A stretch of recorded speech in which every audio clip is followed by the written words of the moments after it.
Tisztelt Hölgyeim és Uraim, angolul fog beszélni, de akartam egy mondatot mondani magyarul, ami az, hogy a emberek azt gondolták 30 évvel ezelőtt, hogy a történelemnek a vége volt. De igazából lehet látni most már, hogy akkor kezdődött újból a történelem. És az a történelem, ami most még mindig kezdődik, szerintem ebben a történelemben Magyarországnak egy nagyon fontos szerepe lesz. És elég büszkék lehetünk arra, hogy mi, a mi társadalmunknak fontos szerepe lesz a jövőbe az új történelmet csinálni.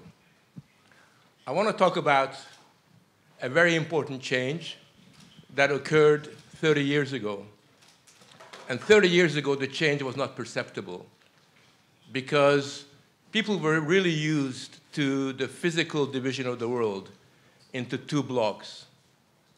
And in those days, the divisions in the world were physical, between East and West, but they were also ideological, between two political systems. Now today, unexpectedly, the world is just as divided as it was 30 years ago. But the divisions are no longer physical, and they're no longer ideological. These are principally cultural differences, cultural conflicts. And one of the interesting things about a cultural conflict is that it cuts across the nations and it intervenes within the domestic sphere. So, for example, there are many people in Budapest who are on one side of the cultural war as opposed to the other side. And when I talk to people who support the new mayor in Budapest, they really remind me of my friends who live in Islington in North London, or who live in the Marais district of Paris, or in New York. They have more in common with those guys than with people who work for them.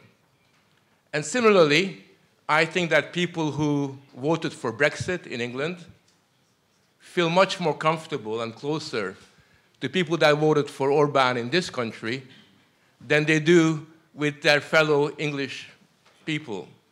So these are profound divisions that are both physical and cultural. They intersect the whole of Europe.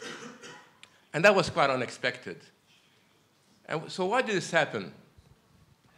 I think the reason why this happened is because when the Cold War finished, people thought the West had won. That's it. The West had won. That's it. The Soviet Union is finished. We can now turn a new leaf and move on. But what people forgot or didn't understand is that the very moment when America triumphed, that very moment when Western Europeans believed that they had succeeded, that was the moment they realized that politically and intellectually and morally they were running on empty. It was very easy to feel comfortable and confident when you contrasted yourself to the Soviet Union. Life was very, very easy because things were black and white. We're the good guys, they're the bad guys. You know, we are democracy, we believe in liberal values, they are totalitarian, horrible people on that side. They're the evil empire. That was very easy. As against the Soviet Union, anybody could look good politically. So that was the first thing. The second thing was that the West was able to avoid having to account for itself, avoid explaining the situation, because economically it was doing quite well. In the 50s and the 60s, you had the post-war boom, unprecedented rises in productivity, unprecedented rises in levels of wealth. Nobody asked very many questions. It was relatively easy in those particular moments to rely on economic success and on the Soviet Union to make you look powerful and proud and confident. But the minute the Cold War was finished, the question you had to ask and find an answer for is, who are we? You know, what do we stand for? Yeah, very difficult questions. Who are we? What are we? Because all this time you could avoid answering this question. The question that actually raises, above all, the nature of legitimacy and the nature of authority in Western society.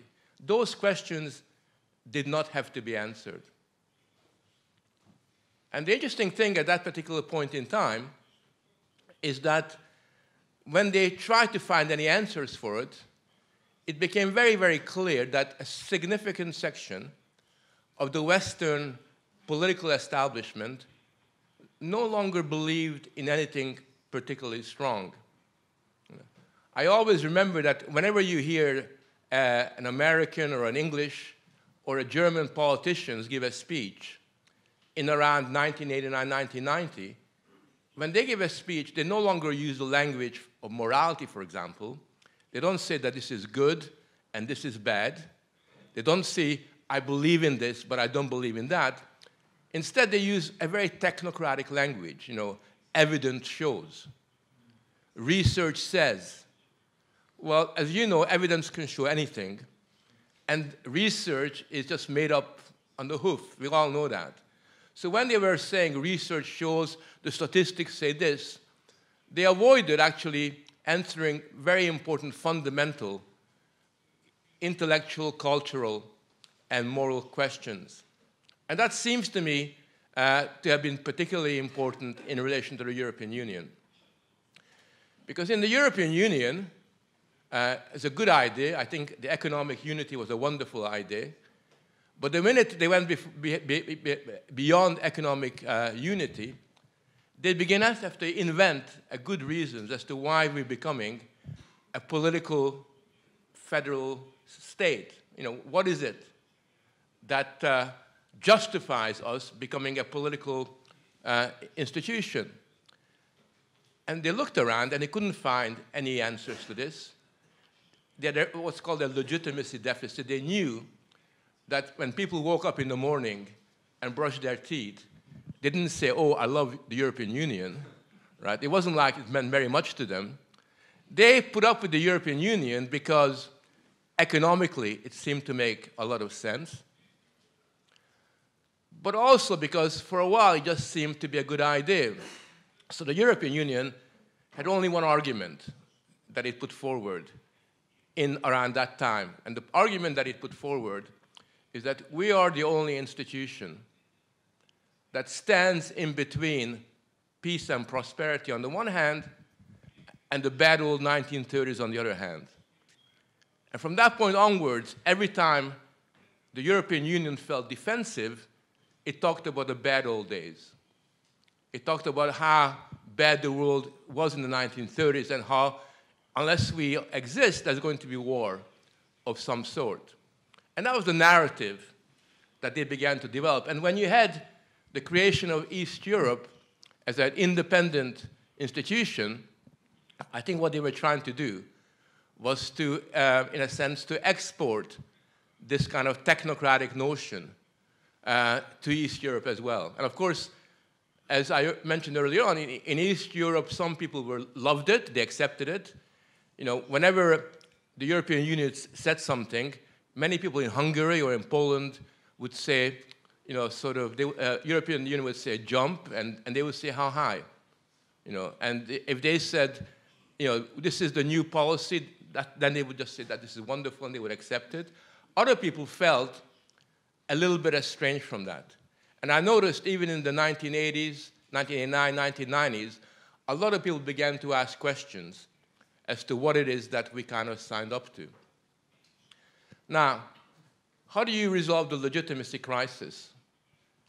I think one of the ways you could have resolved it was by deciding that you stand for something politically, that you really take democracy seriously, you might take liberalism seriously or conservatism, but nevertheless you would take these things very, very seriously. And what's very interesting is if you read the debates in America in particular, all the key political theorists in America understand that capitalism, Western capitalism, is not backed up by any coherent political ideal.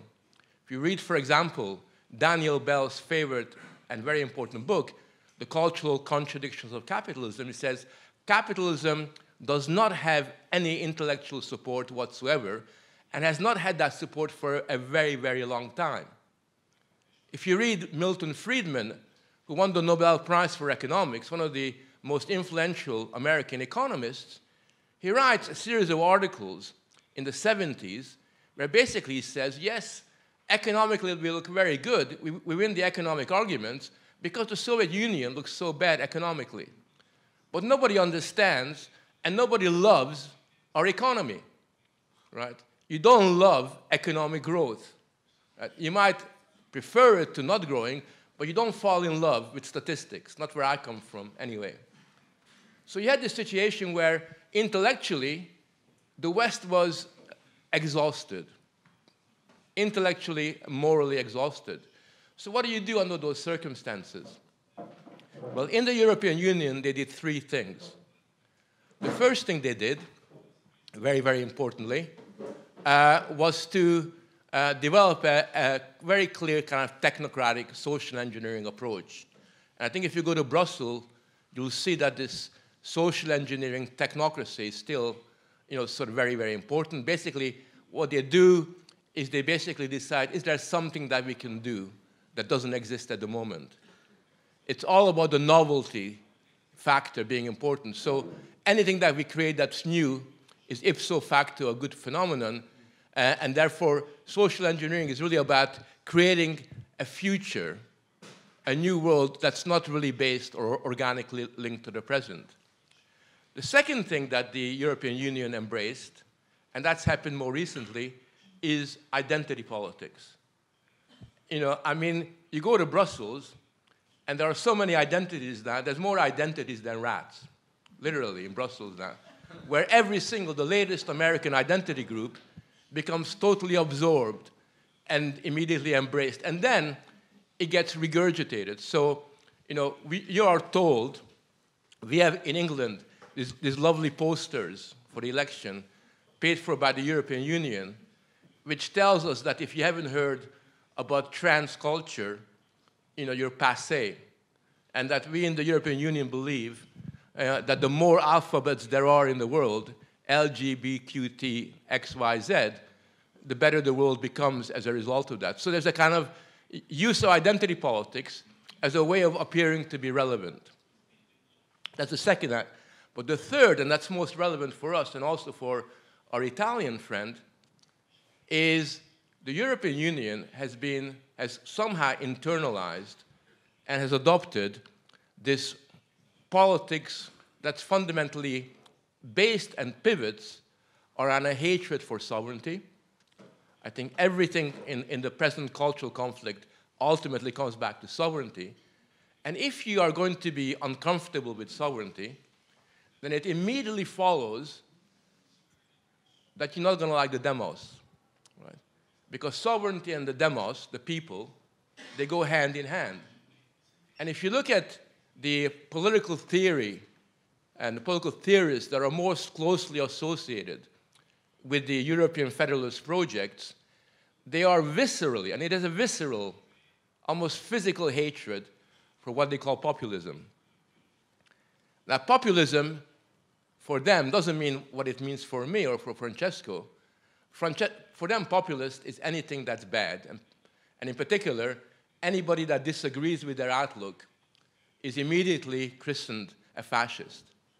Right? It's a weird trivialization, because if they were very serious about the threat of fascism, they wouldn't use it so lightly. They wouldn't call every movement who they disagree with in that kind of a way. And I think it's important to realize that it's something that people don't understand. It's something that I often argue and debate about in the West, which is that anti-populist theory and anti-populist ideas developed before populism. Right? That's the interesting thing. Before populist movements began to gain traction, already anti-populist theory was there intact. And there's a whole literature that was written in the 60s and the 70s and in the 80s. There's a very famous quotation from one of my favorite intellectual heroes, Christopher Lasch, the American social theorist. And Lasch says, these liberals, and by liberals it doesn't mean real liberals, but American liberals, these liberals have a grudge. Use the word have a grudge. Utálják.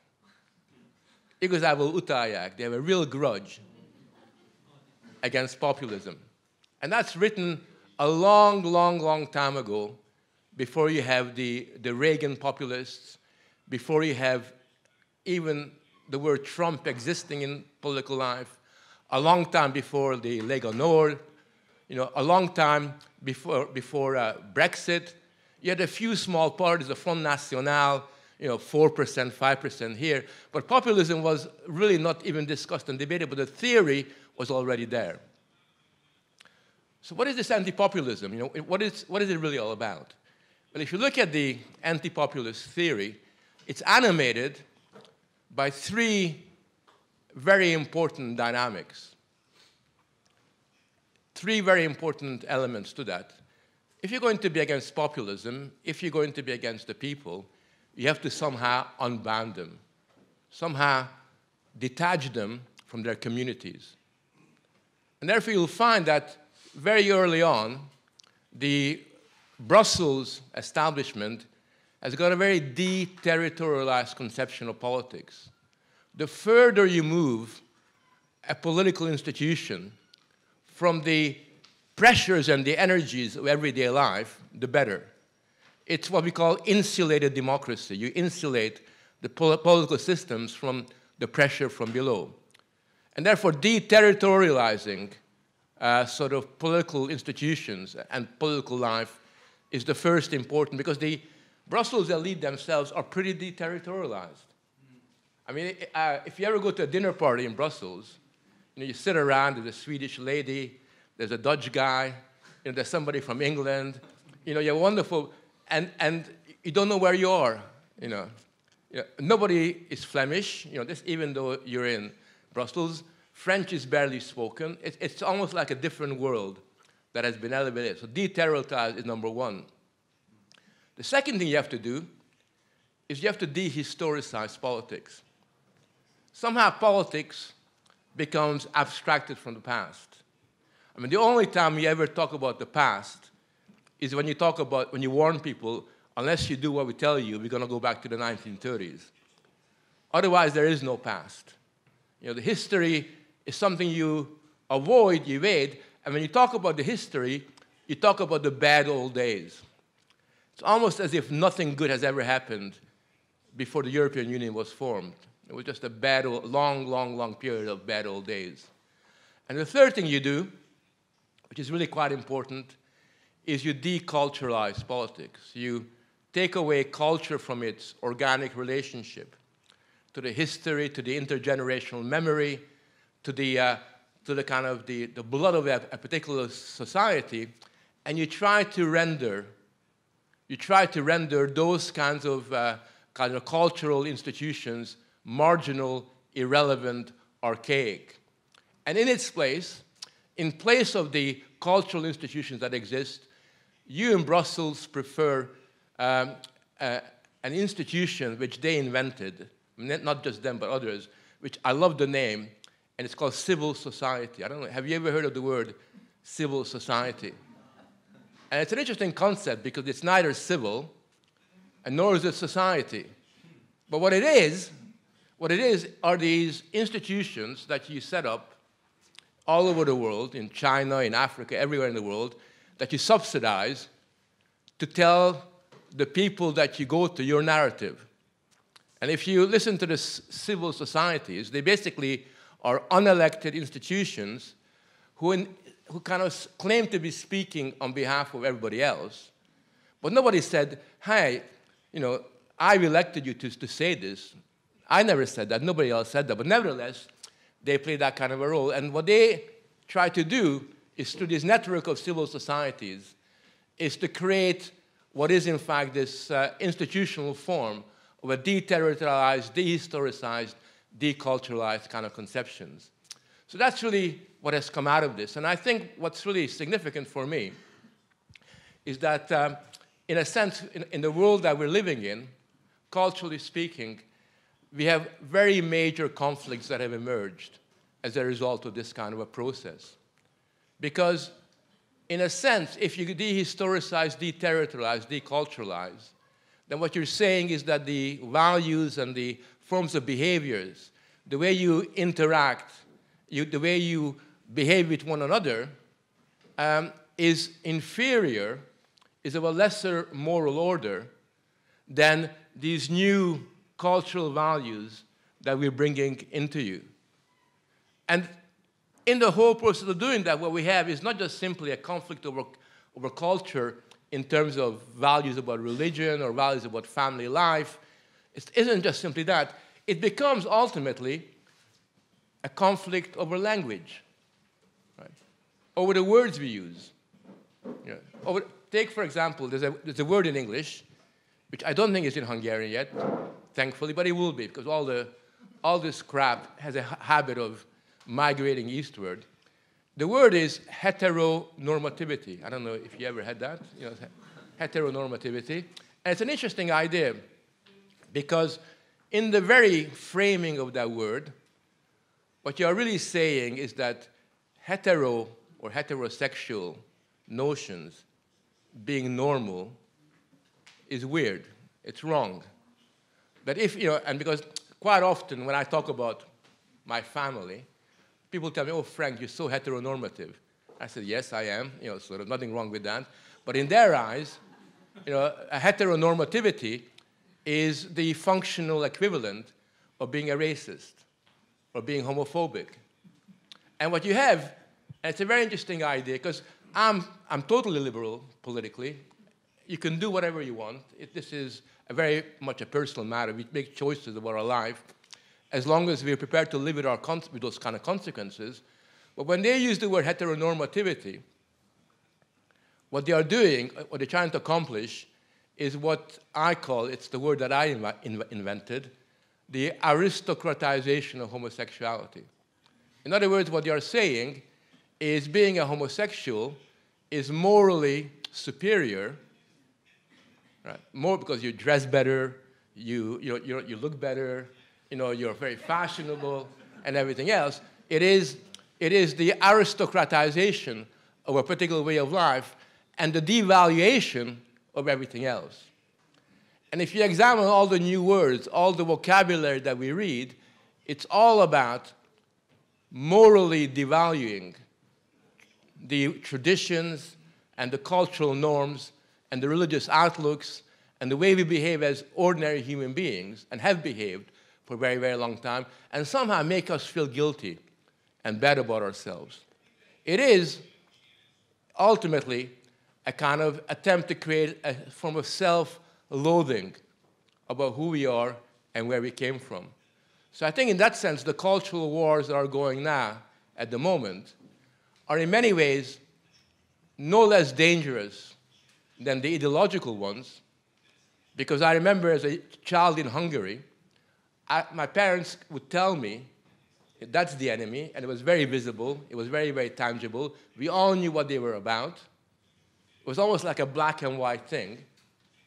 Today, the conflicts, the battle lines are much more confusing. They are within our offices where we work. They're on the streets of Budapest, in London, in Paris, in Rome. They're everywhere. So it's very, very confusing.